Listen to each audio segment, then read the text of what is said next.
કોઈ એક જ ઉમેદવાર ઈવીએમ મશીન ઉપર ઉપલબ્ધ છે તો બીજો ઉમેદવાર તો હંમેશા હોય છે, એ હોય છે નોટા.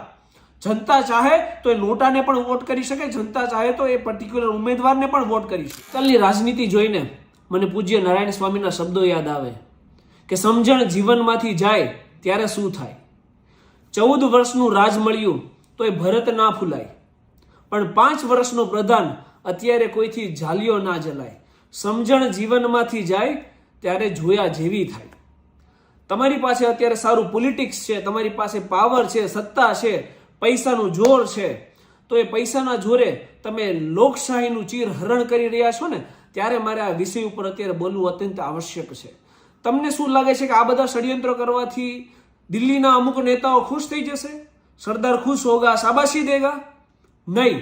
આનાથી સરદાર ખુશ થાય કે ના થાય, પરંતુ લોકશાહીના તમામ મતદારો એ નિરાશ અવશ્ય થયા છે.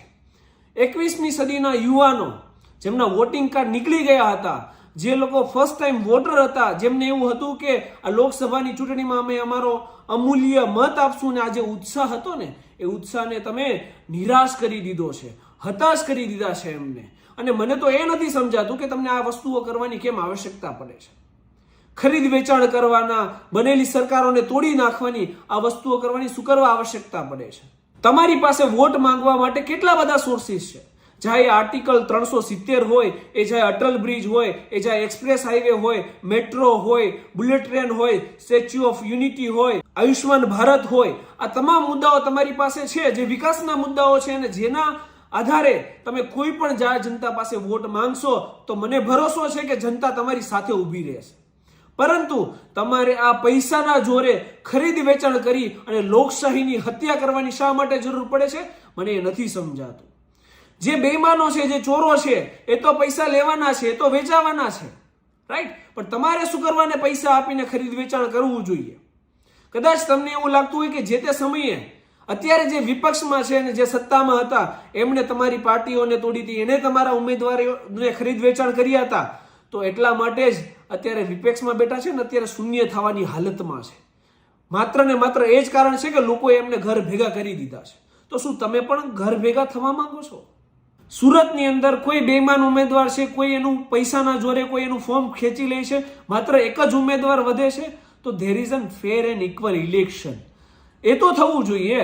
કોઈ એક જ ઉમેદવાર ઈવીએમ મશીન ઉપર ઉપલબ્ધ છે તો બીજો ઉમેદવાર તો હંમેશા હોય છે, એ હોય છે નોટા. જનતા ચાહે તો એ નોટાને પણ વોટ કરી શકે, જનતા ચાહે તો એ પર્ટિક્યુલર ઉમેદવારને પણ વોટ કરી શકે.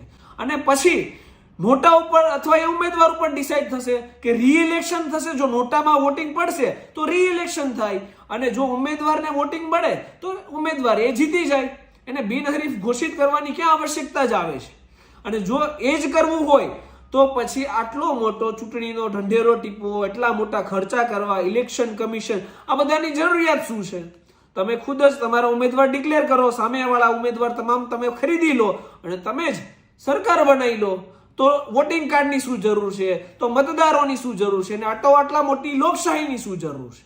જો લોકશાહી છે તો ફેર એન્ડ ઇક્વલ ઇલેક્શન તો થવા દો. એટલે કદાચ તમે એવું કહેતા હોય કે ભાઈ પોલિટિક્સ છે એ તમને ના સમજાય, રાજકારણ છે એ તમને ના સમજાય, પણ રાજકારણ જો એટલું ગંદુ હોય તો હું એને સમજવા માંગતો પણ નથી.